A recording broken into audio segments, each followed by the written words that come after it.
Vroeger jare was September altyd die begin van lente, het ons Holla Driehoe gesing.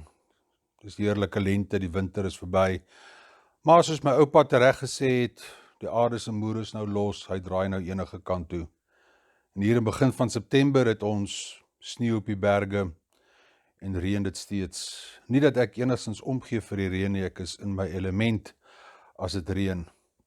Die simboliek van reën in al die mitologieë en tradisies staan altyd in verband met vrugbaarheid en vernuwing, seëninge. Reën dra by tot my herlewing, tot 'n proses van geboorte gee. Hier in die Kaap is ons wintermaande, is ons reënmaande, en wanneer die reën begin in die res van die land, is dit die begin van somer. Vir my was reën nog altyd die afwas van ons emosionele skoonmaak en ons intellektuele vernuwing. Reën was nog altyd vir my 'n spirituele reiniging. Reën maak skoon, dit gee helderheid. And clarity brings serenity. En dit is waaroor ons hierdie maand gaan gesels, oor a peace of mind. En ek wil begin met die bekende woorde van Reinhold Niebuhr in sy Serenity Prayer. As hy sê, God give me grace to accept with serenity the things that I cannot be changed, courage to change the things which should be changed, and the wisdom to distinguish the one from the other. Serenity. As ek die woord serenity hoor, dan dink ek onwillekeurig aan die woorde van Johannes 14. As daar staan, vrede laat ek vir julle na, my vrede gee ek vir julle.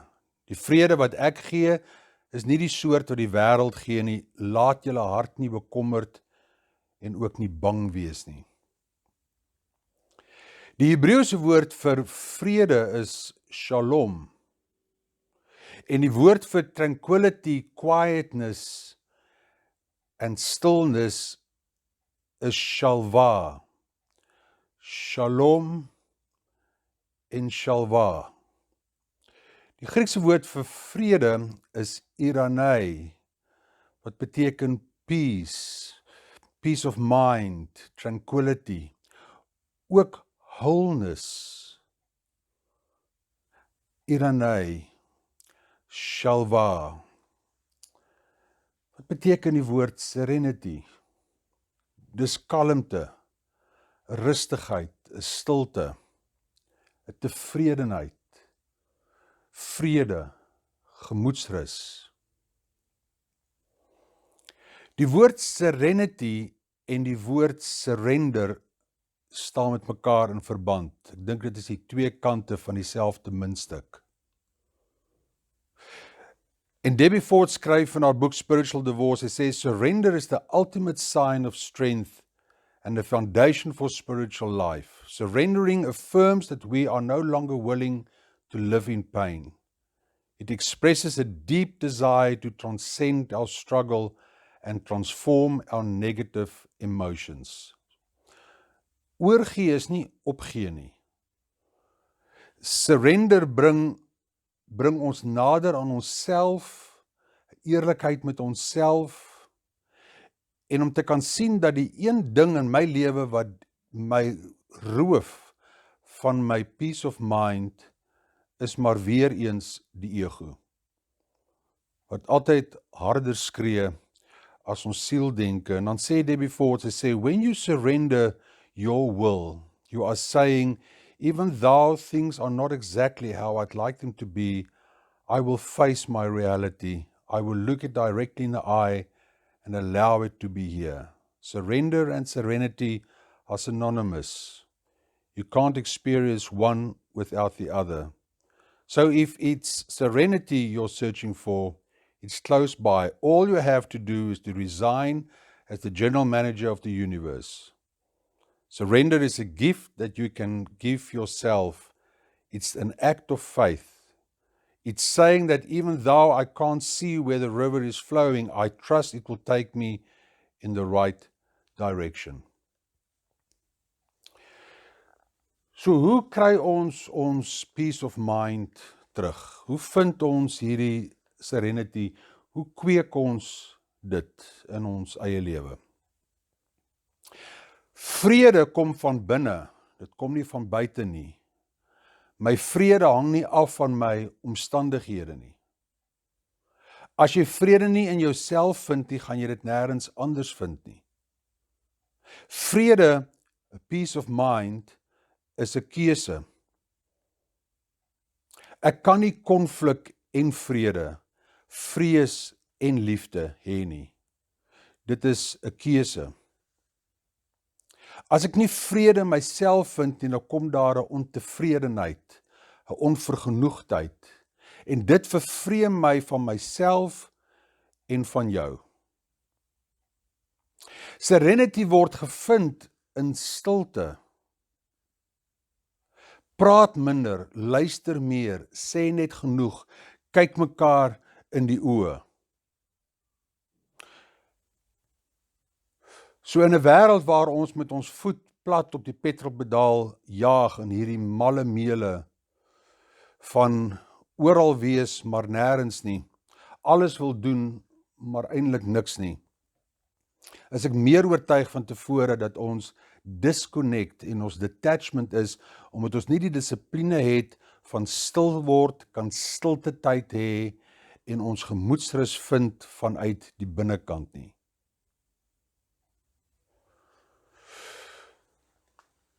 In a world ruled by anger and driven by fear, we have a mind full of everything and mindful of nothing.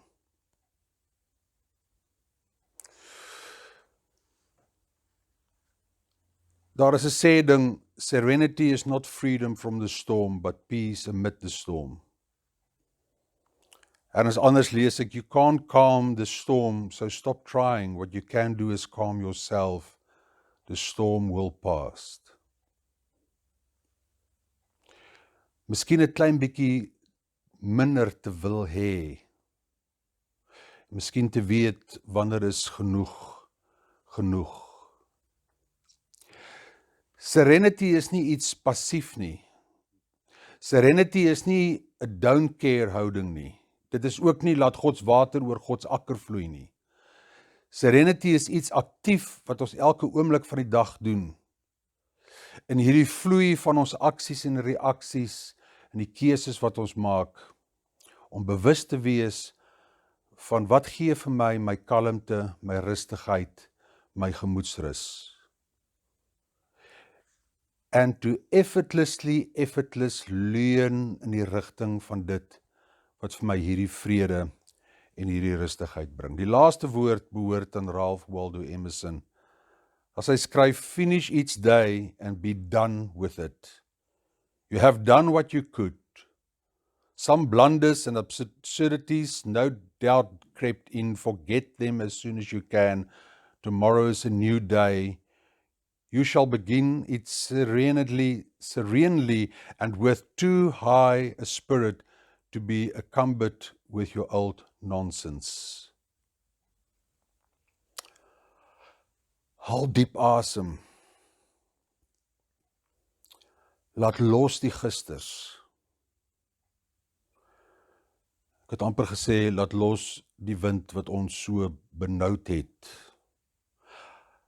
Pas op fiksasies oor môre. Vind jou vrede, jou kalmte, jou gemoedsrus, jou rustigheid in hierdie oomblik, hier waar jy sit, waar jy luister, sodat ons die stem van God kan hoor. Then and only then will you be able to distinguish God's will from your own.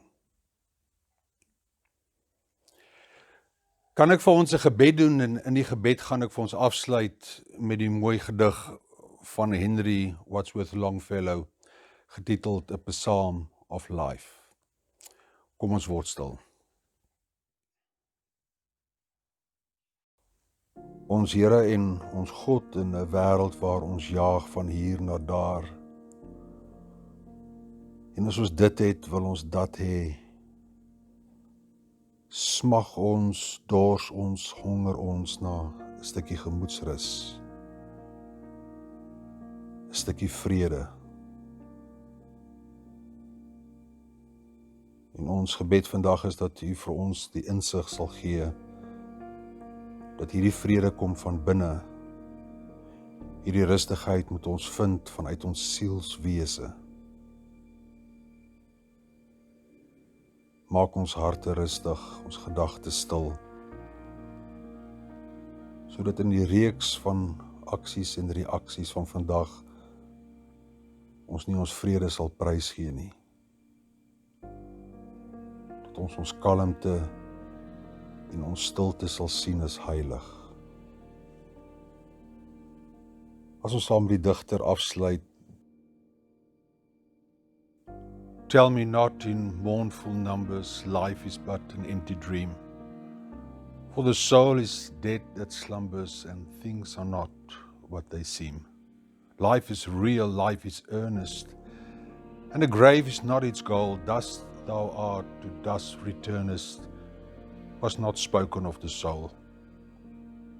Not enjoyment and not sorrow is our destined end or way, but to act that each tomorrow find us farther than today. Art is long and time is fleeting, and our hearts, thou stout and brave, still like muffled drums are beating funeral marches to the grave. In the world's broad field of battle, in the bivouac of life, be not like dumb driven cattle, be a hero in the strife. Trust no future, however pleasant, let the dead past bury its dead. Act in the living present, heart within and God overhead. Lives of great men all remind us we can make our lives sublime, and departing leave behind us footprints on the sands of time. Footprints that perhaps another sailing over life's solemn main, a forlorn and shipwrecked brother seeing, shall take heart again. Let us then be up and doing with a heart for any fate, still achieving, still pursuing, learn to labor and to wait. Amen.